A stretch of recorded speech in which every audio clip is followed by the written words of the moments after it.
Good morning. Oh, excuse me, good afternoon.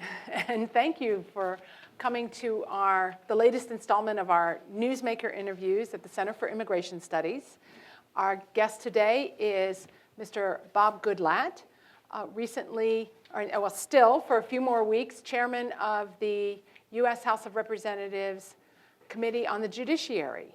Mr. Goodlatte represents the 6th District in Virginia. Right? So welcome and thanks for being with us. Well, thank you. It's a pleasure to be with all of you. All right. Well, how long have you been in Congress? 26 years. Well, 25 years, 11 months, and some days. Not that you're counting the days left or anything. No, I'll miss the Congress. I'm ready to go do something else, and my chairmanship ends. Whether we kept the majority or not, it would end. So because it's of a term good time, limitations, right? My wife is ready for me to do something else. We've got 2 little granddaughters, so something that doesn't take 90 hours a week. Maybe half that would be good. I can imagine. What did you do before being elected to Congress? I was an attorney, and I practiced law in a small law firm in Roanoke, Virginia. And before that, I was a member of Congressman Caldwell Butler's staff. I was his district director based in Roanoke. And as his district director, I did his immigration casework. So after I was already an attorney, so after I left Mr. Butler and I opened my own law practice, I passed the word that I thought I could handle immigration cases. It turned out I could. And by the time I ran for Congress, about half of my practice was immigration work.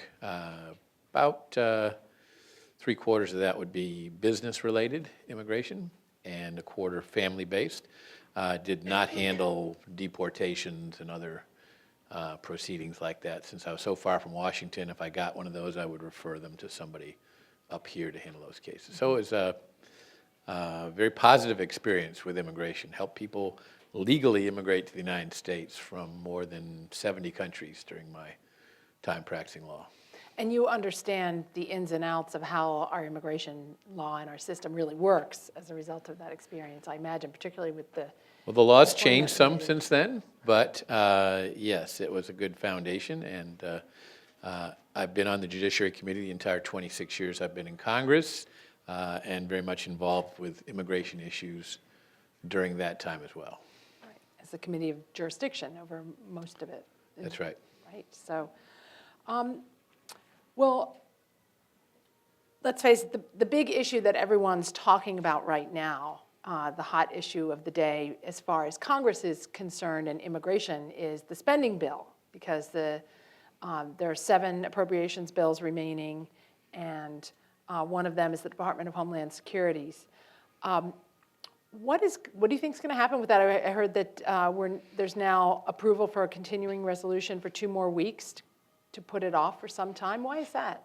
Well, they're having issues. Part of it is related to, I wish it were about the more nitty-gritty details of immigration, because what we really need to do is have some major reforms of our immigration laws to close loopholes related to asylum, related to catch and release, related to interior enforcement in general. And of course, as you probably know, legislation that I introduced along with Mike McCall and Martha McSally and Raul Labrador went a long way toward closing a lot of those loopholes, and did something to address the DACA recipients, and did fund the border wall, did provide other measures for increased enforcement, and included things like E-Verify. I thought it was a great bill. It's not comprehensive immigration reform, but it touched on all 3 of the areas of immigration reform that need to be addressed: enforcement, legal immigration reform, and doing something about people who are not lawfully in the country right now. So it was a good bill. Unfortunately, it got tangled up in House politics and got 193 votes. I think if it had been the only bill offered, it might have passed. And if it had been worked hard by by the leadership organization to get the votes to pass it. But instead, people were given a menu. They were given two choices.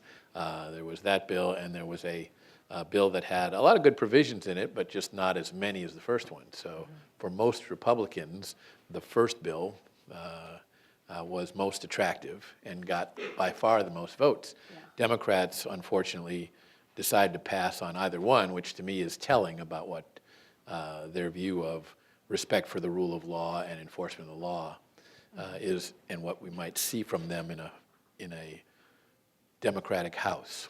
Mm-hmm. Yes, and I do want to talk about that at a certain point. So, I mean, a lot of the problems that we're facing now could have been addressed by the thing, and would have been addressed by the things in your bill. So, remind me, it got 192 or 193? 193 votes.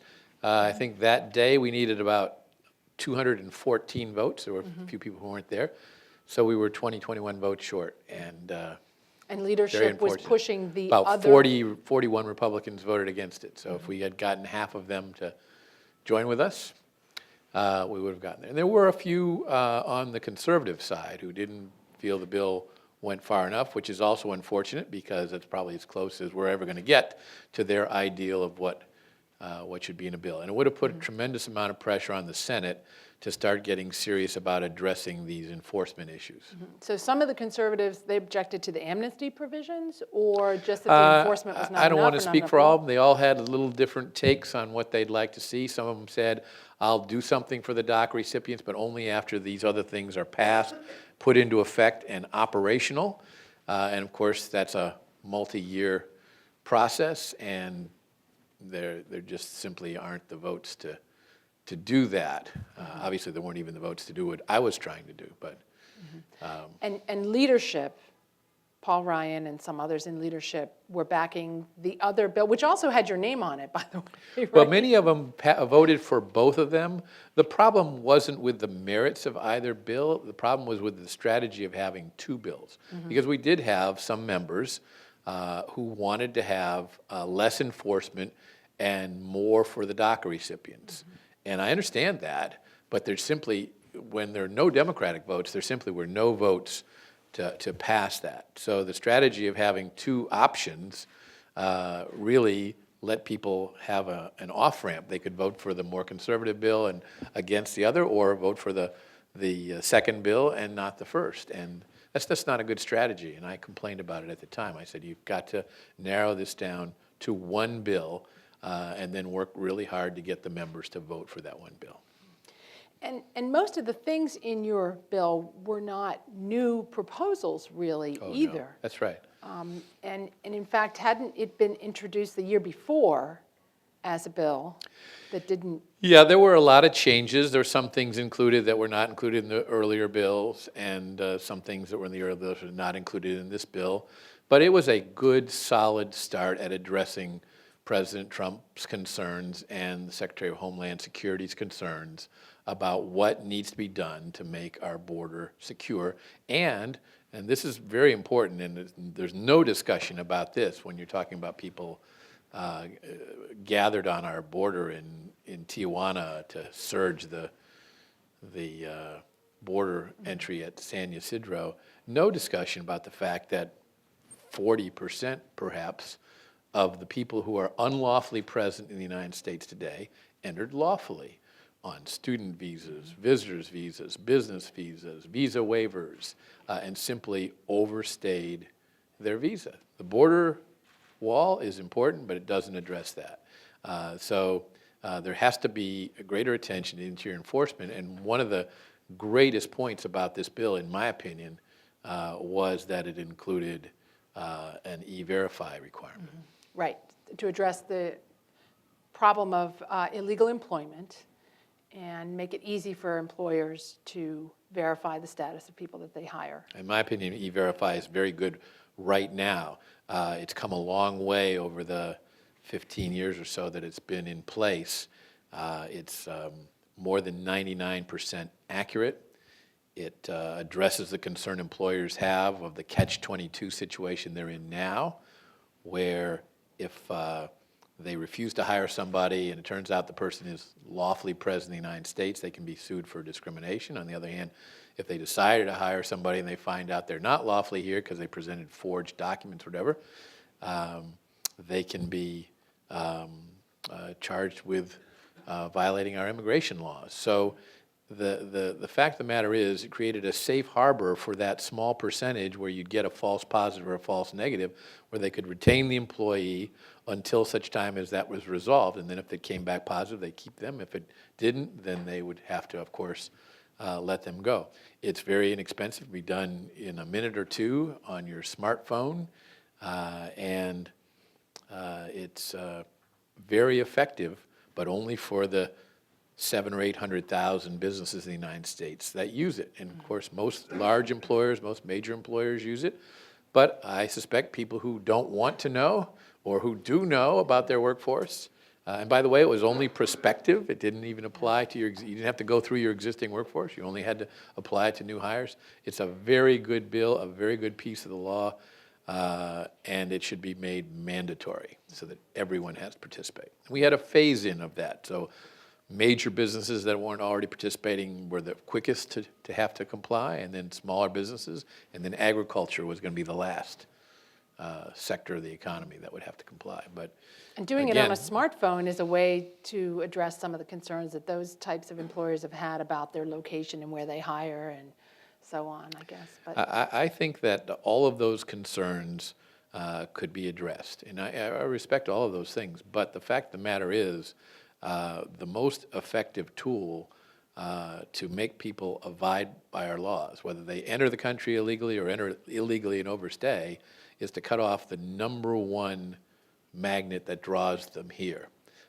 And heaven knows, we have, a very low unemployment rate. We have a need for some workers from elsewhere in the world to come here and work. Obviously, there are differences of opinion that maybe we could do something to drive up the workforce participation rate and not have that. But I'm a believer in legal immigration as long as it's a two-way street. I know why people want to come to the United States, but I also understand why people in the United States want to make sure that our immigration laws serve the interests of the United States and its citizens. And that's what I think this bill was focused on, and why it's a sad thing that we came up short. And it also addressed chain migration categories and the visa lottery. It did. Also. It did. It didn't go as far as I would have liked to have gone, but it made major steps in reducing chain migration, and I think that was something that also was very attractive to the president, to the White House, and would have been a good thing as well. So getting as close as we did, now, you have to keep coming back to the fact that the Senate would have been a whole different ballgame to deal with, but the House actually passing a bill that addresses all three of these areas. I mean, it was the first time Republicans were willing to do something about DACA in order to get these other provisions, and I think that was a major step. It didn't go as far as you would like to have gone on legal immigration. On chain migration. On chain migration. What would you like to have seen?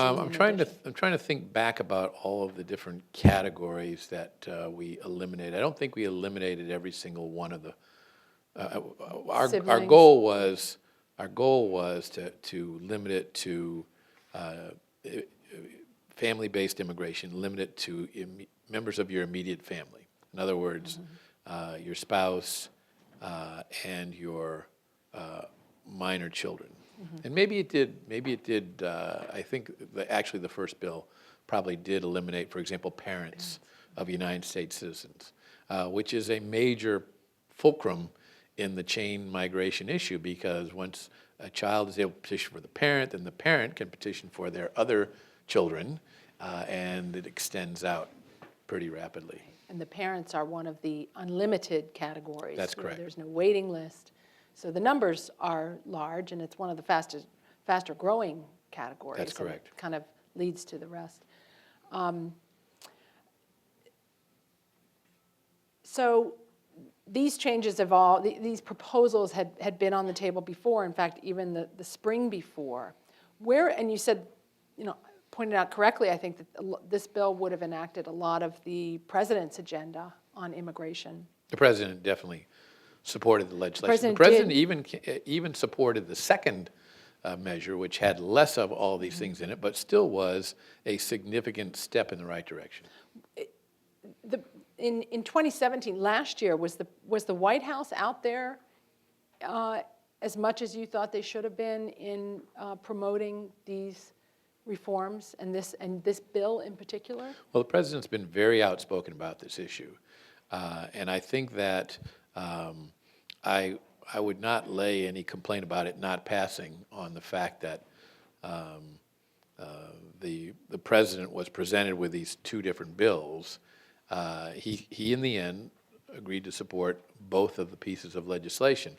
The problem, however, is I think that one bill that everyone could get behind, who supported major immigration reform and major changes in our laws regarding enforcement and building the wall. Now, in my case, I would build the wall where it's most needed, and I'm confident that not if the coast to coast, but I don't think you have to have it from the Gulf of Mexico to the Pacific Ocean. I think where there are deserts and mountains and rivers, you have some natural impediments that would allow you to do something less than a 20-foot high wall.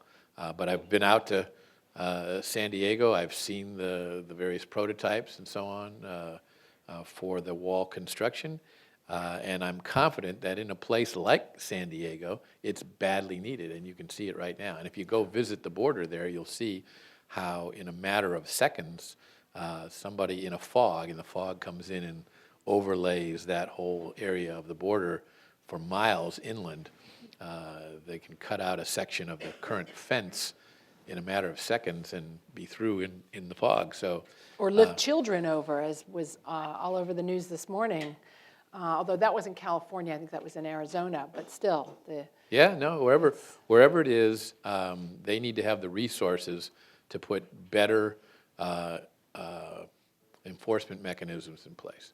And a lot of technology and more efficient use of our border patrol. A lot of places you need a road more than you need the wall. For example, along the Rio Grande River, somebody comes across the river. If they get to a wall and there's no way for Border Patrol to get there because there's no road to get there, they'd be over that wall and gone. So a road to get to some points through that area is oftentimes more effective. But the point is, whatever the president gets, I'm sure he will use effectively to secure the most important spots. But the more money he gets in this appropriations bill, the better. And I think that he's holding out for $5 billion, and I think that would go a long way to strengthening this situation in the areas where it's most needed. And of course, it's really a modest sum compared to the cost of illegal immigration. Yes.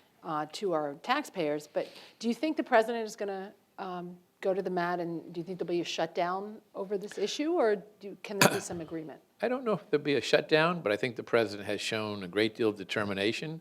Every time in the past, they have come up with a way forward, but unfortunately that way forward has not included money to control the border. And I think that the president is well served by insisting on this funding being provided. We're certainly prepared to do that in the House.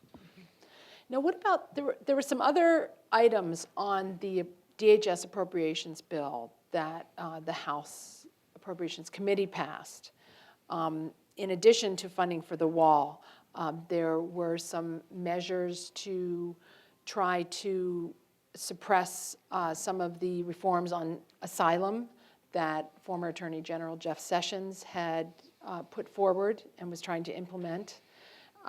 And there were some very controversial provisions on guest workers as well, including an end to the per-country cap on employment-based guest workers that Mr. Yoder had Yes, sponsored. and I support that end. It is not without controversy, because what it means is that people from countries with by far the heaviest demand have much longer waits than people from other countries have, and the elimination of the per country cap in the employment-based area means that people from, say, Great Britain or wherever, their weight is going to go up some, and the weight for people from these other countries is going to go down considerably, so everybody will be on the same playing field. That has the unfortunate effect of allowing most of the people in those categories to come from a small number of countries.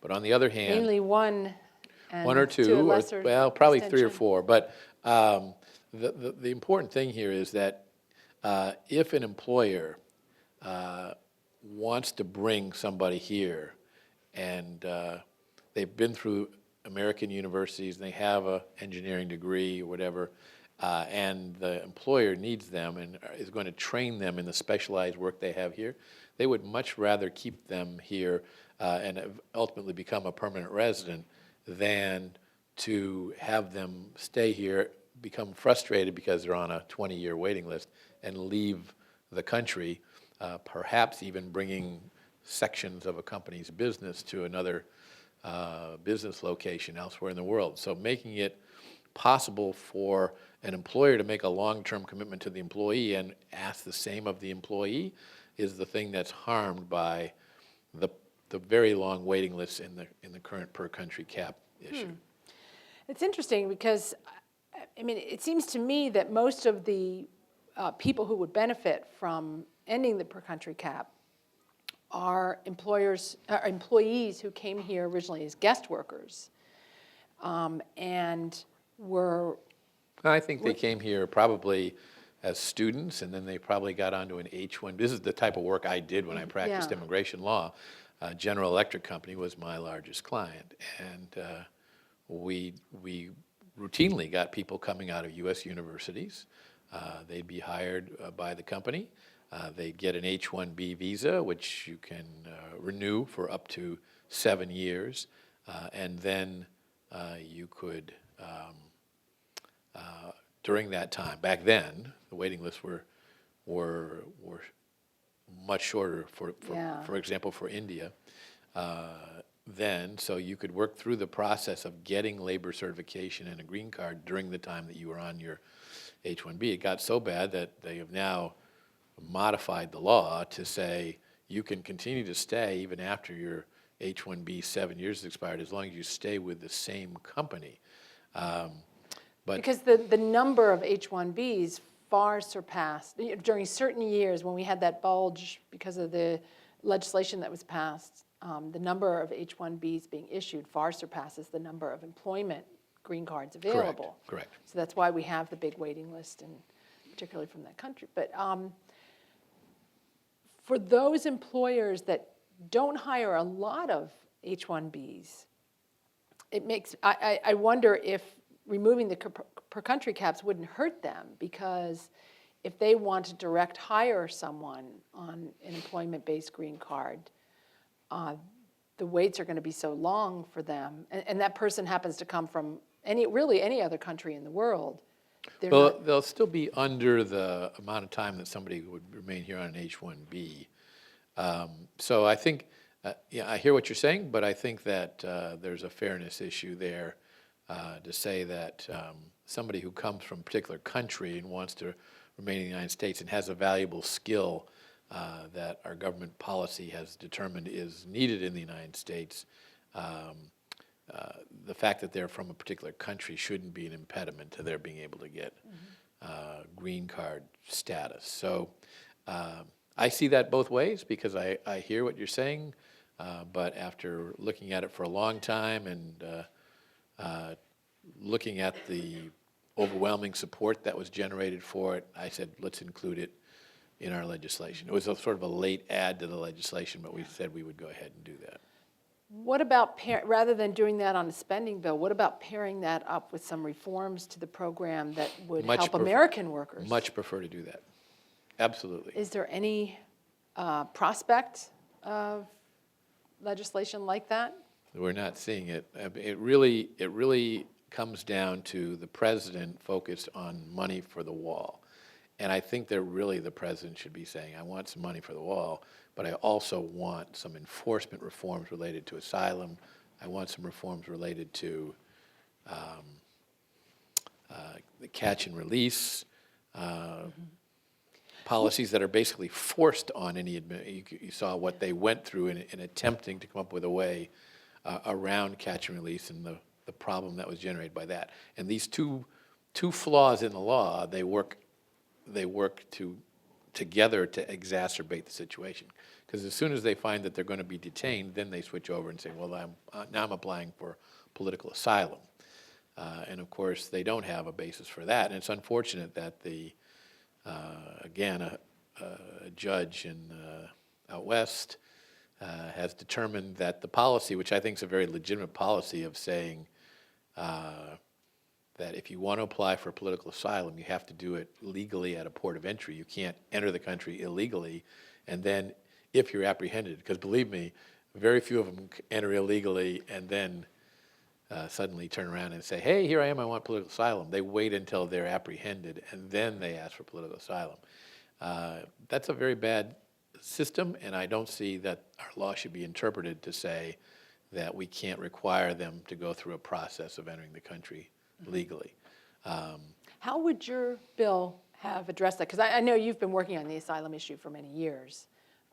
Well, first of all, we would raise the initial, you go through a multi-stage process, and we would have raised the bar that you had to meet for the initial process.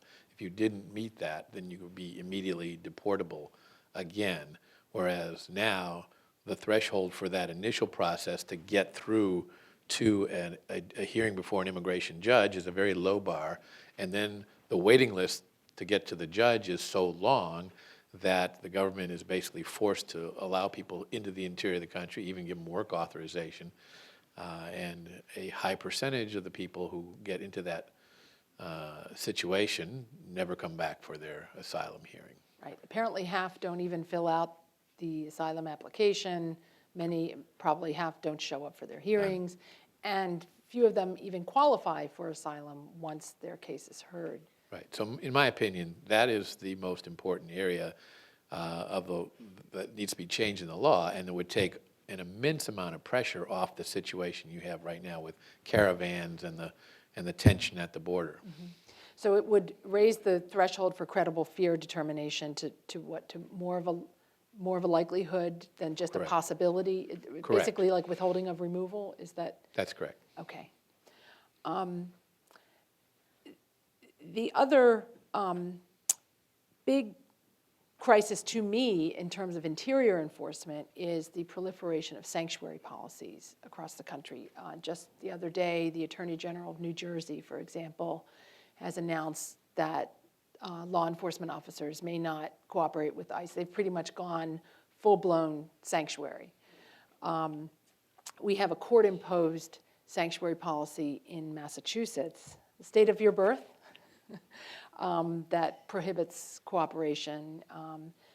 And a police chief in Texas recently himself, the chief of San Antonio, personally interfered with an encounter his officers had with a big smuggling load in an 18-wheeler in San Antonio, and went to the scene and blocked these ICE from taking custody of the smuggled aliens and released them instead to an immigration attorney affiliated with an activist group. And now the state is prosecuting that chief under their state sanctuary law. But what can Congress do to address the problem? And what would your bill had some measures as well? Well, our bill did have measures.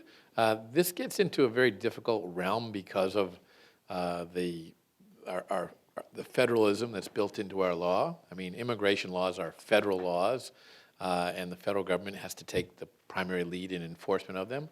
But cooperation from law enforcement at the state and local level is critically important.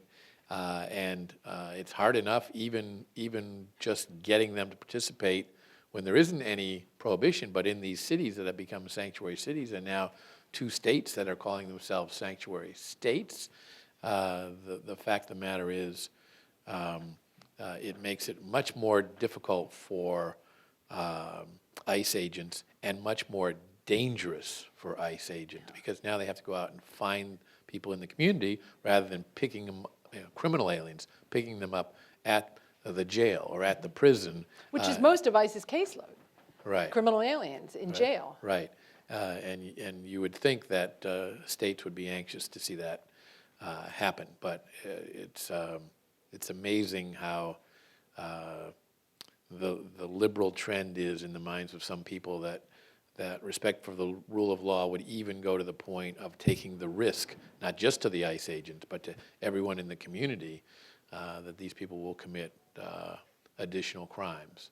So to me, and we've seen plenty of examples of people who have been released by state or local governments going on to commit pretty heinous crimes after that occurs. So forcing the states to do this is a difficult thing. The effort has focused on cutting off funds. One would think, well, we just cut off all the funds to the state and they would have to comply because there's a lot of federal dollars that go into a lot of state programs. But the Supreme Court, in totally unrelated areas of the law, has already ruled that there must be a close connection between the punishment, the cutting off of funds, and the purpose that you're trying to protect by cutting off the funds. So cutting off funds for law enforcement, cutting off funds for certain homeland security type programs does comply with that, but then you get pushback from law and order folks who say, well, we don't want our police to lose these funds. It's not their fault that the state legislature or the city council is saying, don't do this. And if you try to say we're going to cut off highway money, then you run afoul of the Supreme Court's interpretation of the law. We've seen that in areas where they've said you can do it, like cutting off funds for highway programs when you have a seatbelt requirement. Mm-hmm. Right, or cutting off education funds to universities that bar military recruiters. Things Right, like that. and we've seen it where it didn't work. In fact, Republicans were pushing for it not to work, and that was the provision in Obamacare that said that a state had to expand its Medicaid program, or the government was going to cut off funds to existing Medicaid recipients.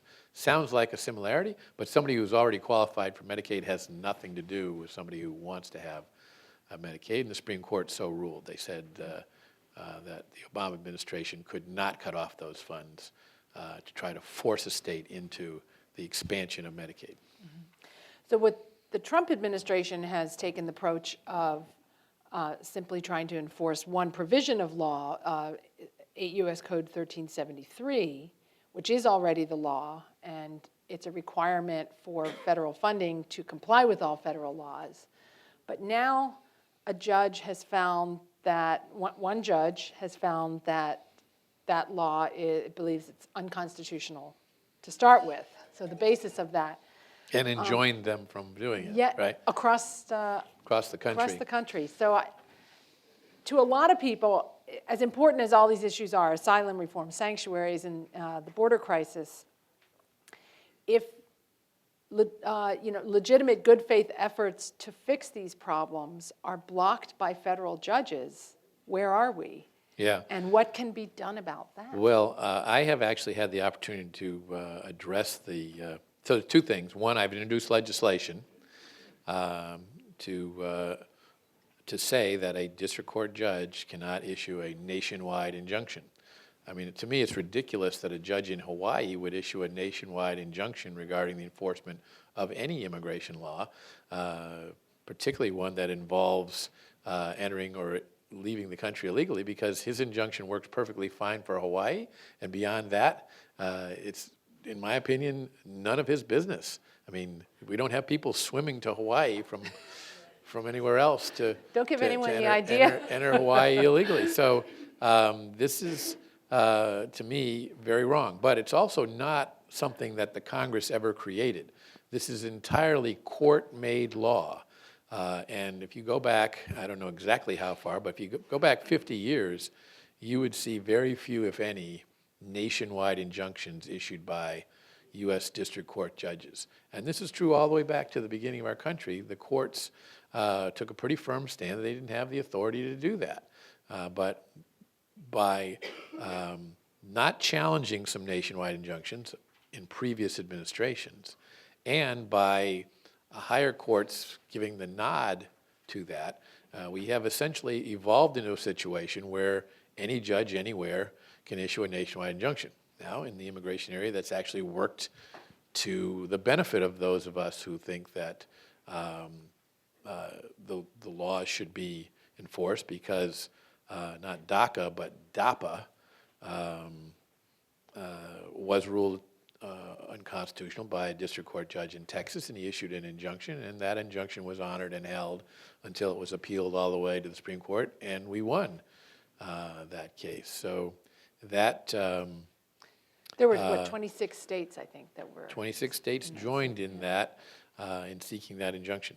So in my opinion, the Congress should pursue this, but given the difficulty of getting things through the Congress, particularly the Senate, no matter who's in the majority, having to get to 60 votes in the polarized environment we operate in today, getting 60 votes for any significant change in the law or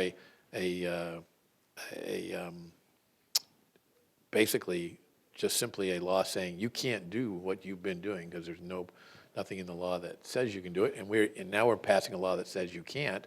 That's tough. But on the other hand, I went before the Judicial Conference of the United States, so the Chief Justice sitting next to me, and made a presentation to them and said that this is a very harmful expansion of the powers of the judicial branch to allow nationwide injunctions in these circumstances. And individual judges. And the courts started it, and the courts can fix it. All right. But So- we'll see. We'll see. Yeah. There's been some talk. There are plenty of justices at the Supreme Court and the appellate court level who agree with that, who think that something needs to be done here, but having it work out that it's accomplished is something that takes time, and it takes, even more than time, it takes some determination. Mm-hmm. Well, your bill was passed out of judiciary with a 14-6 vote, right? So we'll see what happens. Yes. From that. Well, there are going to be some changes coming in January. We've got a few weeks left with the Republicans controlling the House. Is anything going to get done besides the spending bill? Well, a number of members have come to On me immigration. and said we should take up the so-called Goodlatte 1 bill, the Securing America's Future Act that we've spent a lot of time talking about here today. And I've told them to take those to our leadership and in hopes that they could convince them to put it on the floor. But so far, I haven't seen any expression of intent to do that. Okay. All right. One last question, and then I'm going to move to some from our audience here. You got a stack of them. Yeah, that's a good sign. That means everybody's interested. What do you think are going to be the priorities for the Democrats when they take over the House? Well, they say with respect to immigration. They say they want to do immigration. I hope they take up the issue, but I am dubious, since when they were in the majority previously in the House for 4 years, from 2006 to 2010, they did virtually nothing in the immigration area. And in part, that was because of the unfortunate position taken by some members on the Democratic side that unless they could do everything, they weren't going to do anything.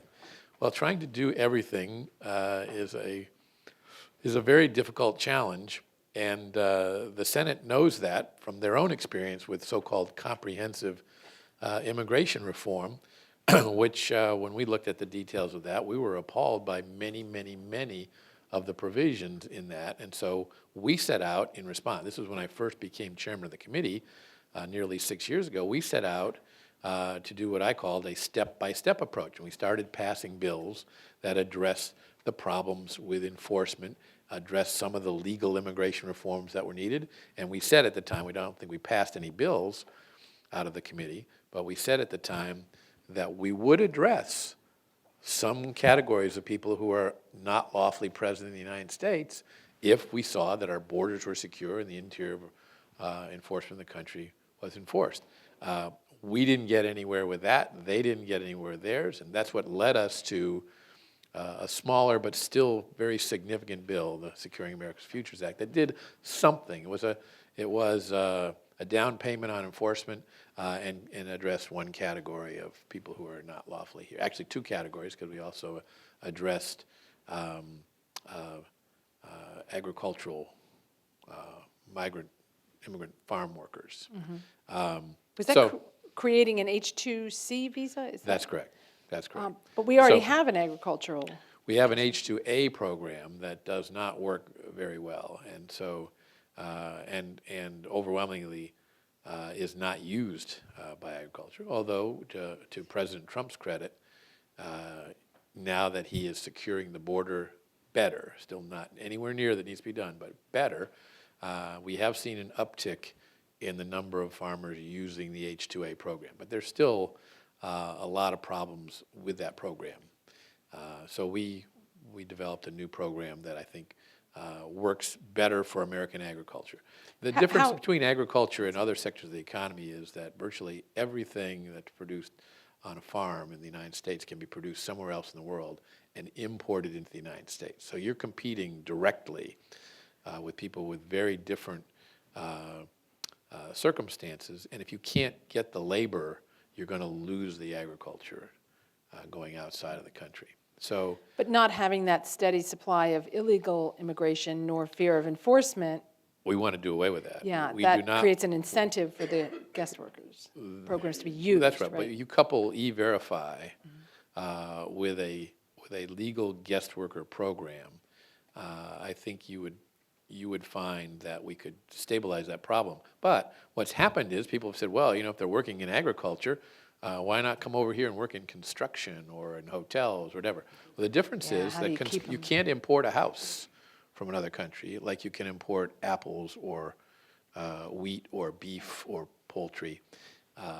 And you can't import a hotel. So those areas of the law, I would argue, you need to have the requirement that they comply with the law. And if they aren't getting the workers that they need in compliance with the law, they might have to raise their wages.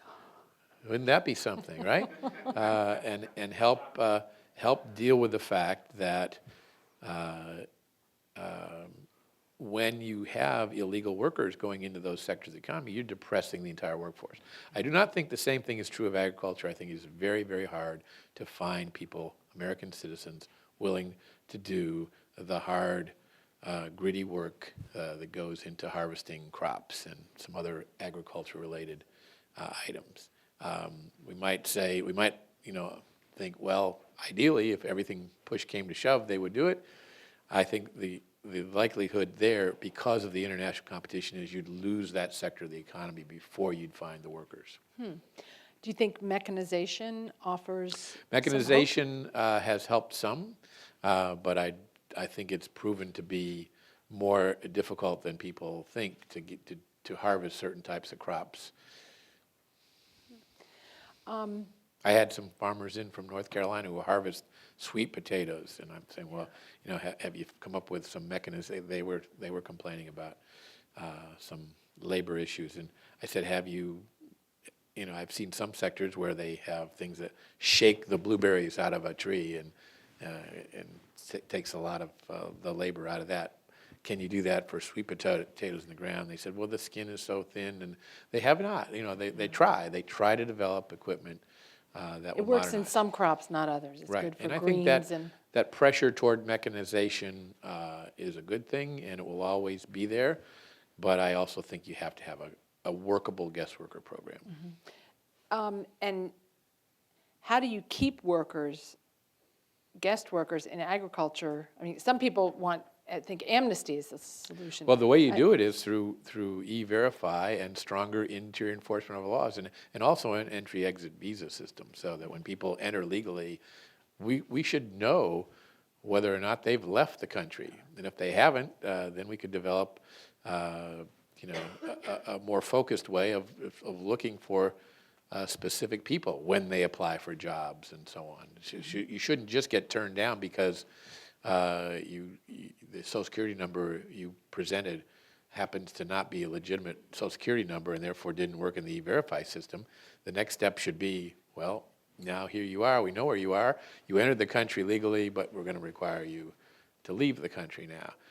If that were taken seriously, I think that would help the entire economic system. If we find places where there's a shortage of workers and the public has a confidence in our enforcement of our immigration laws, I think there'd be much greater public support for saying, well, this area of the economy does need some type of either temporary workers or even a more generous immigration system. All right. Over the next 3 decades, 50 million immigrants are expected to arrive, adding 75 million people to the U.S. population.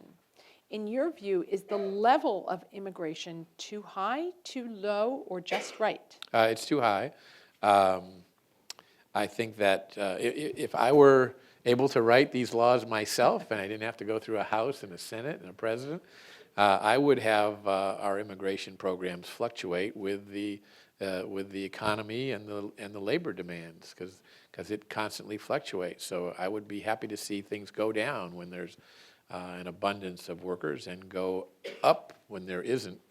But part of that is driven by the fact that people enter the country illegally, even in the Trump administration, in huge numbers. Nobody knows exactly how many enter. Nobody knows exactly how many overstay. I tell you, if Visa, the credit card company, were keeping track of these visas as opposed to the U.S. government, they could probably have a system set up in a year that would be an electronic biometric entry-exit system, and we'd know much more about who was in the country and who wasn't. But yes, that definitely concerned me. So eliminating chain migration, focusing on employment-based legal immigration, and the immediate nuclear family. I think anybody who wants to marry somebody from anywhere in the world wants to bring them to the United States.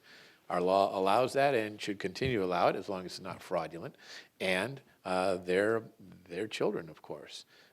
But that's the kind of reforms that I think would be good for immigration policy. I also think that immigration in general is a positive thing, not a negative thing for our country. Our country has grown over centuries through immigration. But as much as we're all, we're a nation of immigrants, and everybody in this room can go back a few generations or several generations and find someone in their family who came here. I mean, my wife's parents were both from Ireland. My grandfather came from Germany. My son-in-law's father came from Switzerland. We're also a nation of laws, and losing respect for the rule of law is what is at stake here, and it's not just respect for immigration laws. If you can flout these laws, as so many people, both people in this country and people trying to enter this country, are doing cooperatively, like we're seeing right now at the border, if you can flout those laws, you're going to flout other laws as well. And you're seeing that too, and to the extent that people who've committed very serious crimes, there's in some places not the sentiment to say, well, you've served your time, now you're going back to your home country. Mm-hmm. Who do you think will be ranking member come January?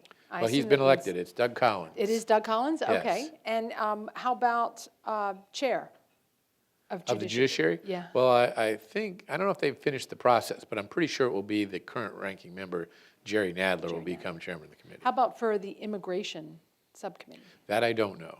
I will say that Congresswoman Zoe Lofgren has been the chair in the past, and she may decide she wants to do that. On the other hand, she is the second most senior member on the committee, and she would qualify for other subcommittees as well. But it's usually, it was in my case on the Republican side, the chairman gets to appoint the subcommittee chair. So it really will be up to Mr. Nadler what subcommittee chair is filled by what Democratic member. So we'll have to just wait and see. But she certainly has the experience in that area, and her views on this are very, very different than mine. But that would be one possibility, but it could be that she takes something else and goes further down the seniority list to somebody else. This one asks, are the next 2 years likely to be pure gridlock on immigration, or are there possible areas of cooperation with the Democrats, given those differences that you just alluded to? There is the possibility, but I would urge the president and I would urge the Senate, and I worry because I don't know what resolve they'll show. But nothing, in my opinion, nothing should be done like the comprehensive immigration bill that the Senate passed several years ago. If they're going to do anything, it's got to be conditioned upon fixing these problems with loopholes in the law. That would be my number one priority. And number two would be modernizing the system with an entry-exit visa system and having a mandatory E-Verify system, and then deploying more technology and walls where walls are needed, and other measures where they're not needed at the border. So I wouldn't say we should be legalizing large numbers of people who are not here unless we do those things, because we've already been there and done that. In 1986, I was practicing immigration law at the time, and I was appalled that the Congress passed, and the person who I think was the greatest president of the 20th century, Ronald Reagan, would sign, I think it was done in good faith, but would sign a law that said that if you're not lawfully present in the U.S., and it covered almost everybody who was not lawfully here, you can get amnesty and an immediate pathway to a green card and to citizenship in exchange for simply new enforcement requirements with regard to employers. The idea being that everyone who's here illegally will suddenly be legal, and the employers will comply with the law, and therefore there'll be no magnet to draw people into the country. Therefore, our problem with illegal immigration will be at an end. That was the theory.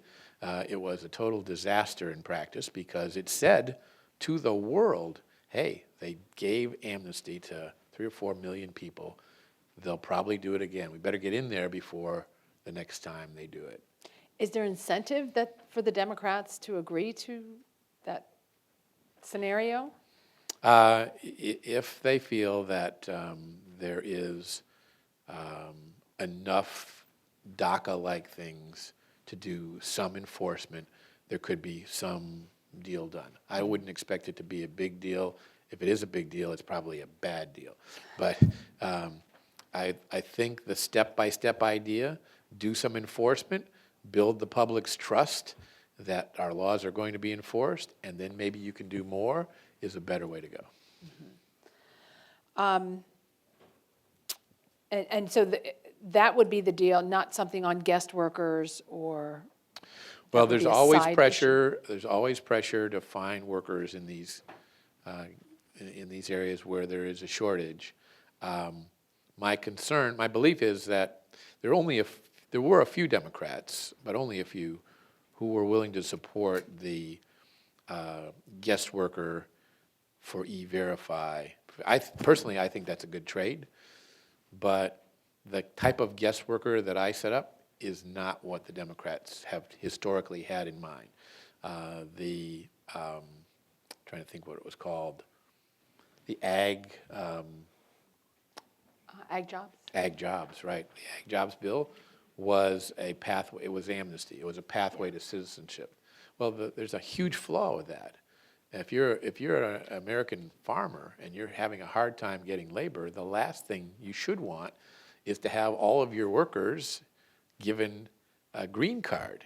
You want them to have a guest worker status where they can go home back and forth as they want to legally across the border, but it's temporary and no pathway to citizenship. Now, if you found some other way to legally qualify to do something else, well, that's great. That's part of our immigration laws. But no way of saying, oh, I've been here a certain number of years, so I'm automatically eligible for a green card and then citizenship. Once somebody working on a farm has a green card, they can work in any business in the United States that wants to hire them, and they can start their own business. Why would they want to stay on a farm? The American Farm Bureau will tell you that when they did the amnesty in 1986, about half of the people who were in agriculture working illegally left the farms and created a huge labor crisis. You know how they solved it? More illegal workers. And that's why you have to avoid that type of a solution to a labor problem. All right, well, I know we've reached our time, but I have to ask you one quickie lightning question. What's next for you? Well, thank you. I'm looking forward to taking some time off, and I'm sure that I'm going to always be interested in issues related to immigration. I'm always going to be interested in finding solutions to problems. So I hope to find something meaningful to do in the future. But at this point in time, my wife and I are looking forward to just taking some time with our grandchildren and figuring out what that next chapter is. But stay tuned. All right, we will. And all of you, please stay tuned. This will be broadcast also on our website eventually. It's been live on Facebook, but I thank you very much for coming today, but also for all your hard work on the Judiciary Committee and the Immigration Committee in working for some better immigration policies in the national interest. Well, thank you. Thank you all.